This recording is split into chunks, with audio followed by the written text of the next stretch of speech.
warahmatullahi wabarakatuh. Baiklah, di sini kami dari kelompok 1 akan mempresentasikan hasil diskusi dari kami guna untuk memenuhi tugas pada pertemuan ketiga yang diampu oleh Ibu Febrianti MPD. Baiklah, di sini saya akan memperkenalkan nama anggota kelompok saya. Yang pertama, saya sendiri, Dina Hafareza, NPM 1901-0008 sebagai moderator.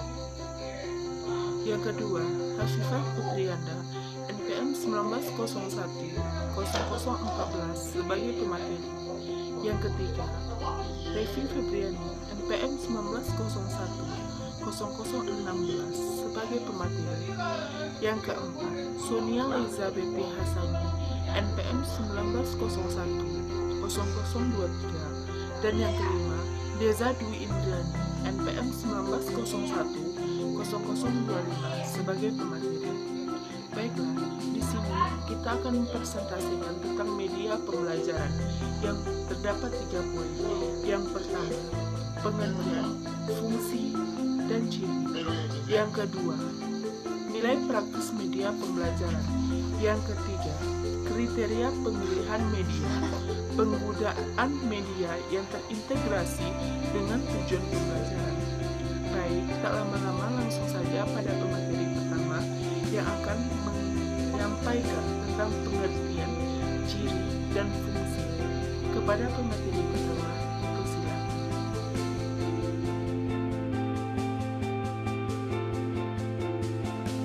Baiklah, kenalkan nama saya Revi Febriani. Di sini saya sebagai pemateri pertama akan menjelaskan tentang pengertian, ciri, dan fungsi dari media. Yang pertama yaitu pengertian media. Media dalam arti sempit berarti komponen bahan dan komponen alat dalam sistem pembelajaran.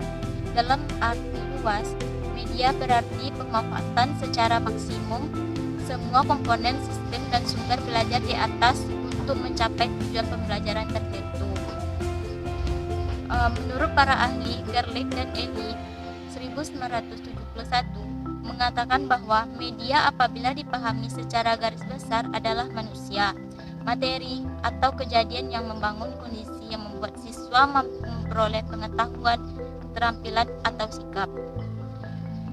Yang kedua yaitu ciri media. Yang pertama, ciri filsatif. Ciri ini menggambarkan media merekam, menyimpan, melestarikan, dan mengkonstruksi suatu peristiwa atau objek. Yang kedua, ciri manipulatif. Ciri ini memungkinkan media mentransformasikan suatu kejadian atau objek. Yang ketiga, ciri distributif. Ciri ini memungkinkan suatu objek atau kejadian ditransportasikan melalui ruang dan secara bersamaan kejadian tersebut disajikan kepada sejumlah besar siswa dengan stimulasi pengalaman yang relatif sama dengan kejadian itu. Yang ketiga, fungsi dari media. Mr. Cohn dalam bukunya Audiovisual Aids to Instruction mengemukakan 4 fungsi media. Keempat fungsi tersebut adalah sebagai berikut. Yang pertama, mengubah titik berat pendidikan formal yang artinya dengan media pembelajaran yang tadinya abstrak menjadi konkret. Pembelajaran yang tadinya teoritis menjadi fungsional praktis. Kedua, pembangkitan motivasi belajar. Dalam hal ini media menjadi motivasi intrinsik bagi pembelajaran sebab penggunaan media pembelajaran menjadi lebih menarik dan memusatkan perhatian pembelajaran. Ketiga, memberikan kejelasan. Agar pengetahuan dan pengalaman pembelajaran dapat lebih jelas dan mudah dimengerti, maka media dapat memperjelas hal itu. Keempat, yaitu memberikan stimulasi belajar, terutama rasa ingin tahu pelajar, daya ingin tahu yang dirangsang agar selalu timbul rasa keinginan tahuan untuk harus terpenuhi melalui penyedia media. Sekian, terima kasih.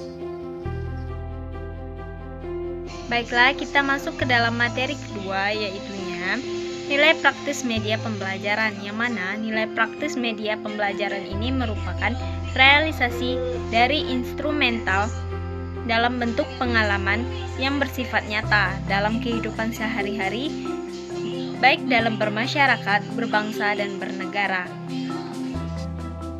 Selanjutnya yaitu media pembelajaran atau nilai praktis dari beberapa pendapat para ahli. Di sini saya hanya mengambil satu pendapat para ahli yang mendominan, yaitunya menurut Nana Sudjana pada tahun 1991. Yang pertama, yaitunya menumbuhkan pemikiran yang teratur dan berkesinambungan. Yang kedua, dengan media dapat meletakkan dasar-dasar yang nyata untuk berpikir.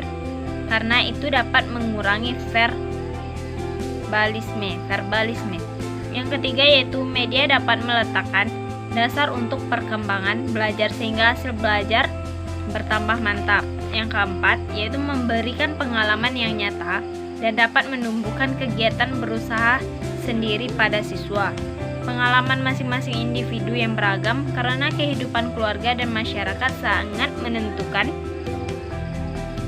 macam pengalaman yang mereka miliki. Dalam hal ini, media dapat mengatasi perbedaan-perbedaan tersebut. Materi selanjutnya yaitunya media praktis dalam beberapa media. Di sini saya hanya mengambil 3 media, yaitu yang pertama papan tulis. Kenapa papan tulis? Yaitu papan tulis itu dapat mendorong motivasi belajar karena pada umumnya anak-anak senang bekerja pada papan tulis. Itu menurut Omar Hamalik tahun 1989. Yang kedua, yaitunya gambar atau audio. Kenapa gambar atau audio ini sangat disebutkan sebagai nilai praktis, yaitunya karena mudah digunakan baik untuk perseorangan ataupun untuk kelompok mahasiswa nantinya ataupun siswa. Ini menurut Omar Hamalik juga pada tahun 1989. Yang ketiga yaitu TV. TV adalah media yang paling praktis untuk digunakan karena sekarang setiap rumah pasti menggunakan TV. Kenapa? Karena TV itu bersifat langsung dan nyata serta dapat menyajikan peristiwa yang sebenarnya. Mungkin hanya itu untuk dari saya, akan dilanjutkan oleh pemateri selanjutnya. Terima kasih. C. Kriteria pemilihan media. Penggunaan media yang terintegritas dengan tujuan pembelajaran. 1. Sesuai dengan tujuan, media pembelajaran harus dipilih berdasarkan tujuan internasional, di mana akan lebih baik jika mengacu setidaknya 2 dari 3 ranah kognitif, efektif, dan psikomotorik. Hal ini bertujuan agar media pembelajaran sesuai dengan arahan dan tidak melenceng dari tujuan. 2. Praktis luas dan bertahan. Media pembelajaran tidak harus mahal dan selalu berbasis teknologi. Pemanfaatan lingkungan dan sesuatu yang sederhana namun secara tepat guna akan lebih efektif dalam penggunaan harga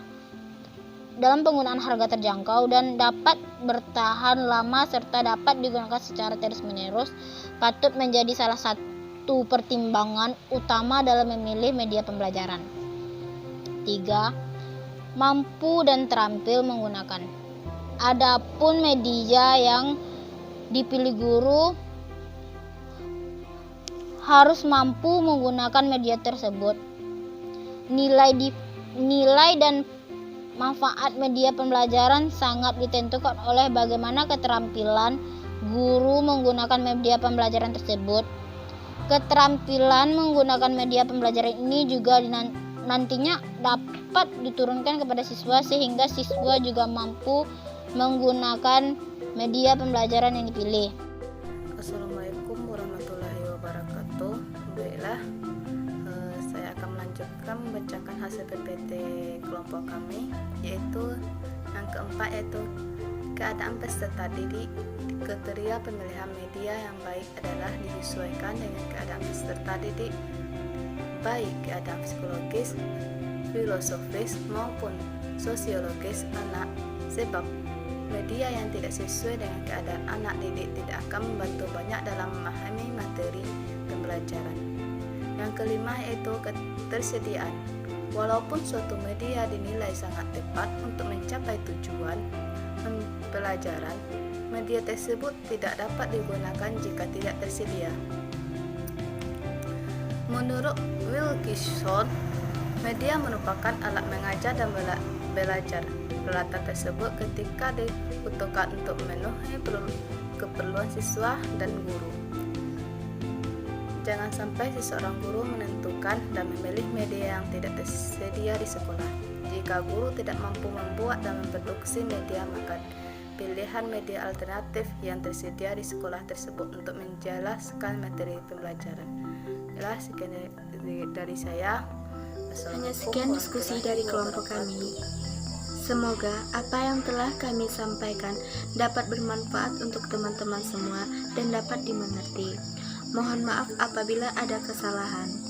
Dan kami akhiri, wassalamualaikum warahmatullahi wabarakatuh.